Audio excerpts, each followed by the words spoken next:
तो जैसा कि हम देख सकते हैं वर्णावरोह क्रम में हमको छंदों का क्रम चुनना है, और वो यानी ऊपर से नीचे की ओर गिरते हुए। तो सबसे ज़्यादा वर्ण होते हैं मंदाक्रांता छंद में 17 वर्ण, और उसके बाद फिर सबसे कम होते हैं अनुष्टुप में, और फिर तो देखेंगे हम तो मंदाक्रांता, फिर मालिनी, और उसके बाद फिर वसंत तिलिका, और उसके बाद फिर द्रुत विलंबित, और उसके बाद फिर अनुष्टुप। यह इसका सही उत्तर होगा, यानी CD ये उत्तर। और फिर सूचिद्वयमाश्रित्य समुचितम मेलयत, सूचिद्वयमाश्रित्य समुचितम मेलयत। तो इसका क्या होगा? प्रियेषु सौभाग्य फला चारता। इसमें ज़्यादा देखने की जरूरत नहीं। मालिन में हमें पता है कि शुरुआत के 5 वर्ण हर्ष, 6 वर्ण हर्ष होते हैं।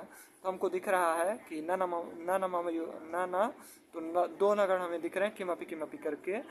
तो यानी मालिनी, यानी सी का चौथा। तो सी का चौथा मात्र एक ही विकल्प में दूसरे में, इसलिए हम ए का दूसरा, बी का पहला, सी का चौथा, डी का तीसरा बड़े आसानी से जल्दी के साथ लगा सकते हैं। फिर उसके बाद ये प्रश्न पूछा है अधोलिखित विकृति नाम क्रमम चुनत। तो हम सभी को पता है विकृतियों का क्रम है जटामाला शिखारेखा ध्वजोदंडो रथोघन, यानी DAECB। और उसके बाद फिर 139 नंबर प्रश्न, यह थोड़ा जटिल प्रश्न है, जिसका उत्तर होगा ए का तीसरा, बी का पहला, सी का चौथा, डी का दूसरा।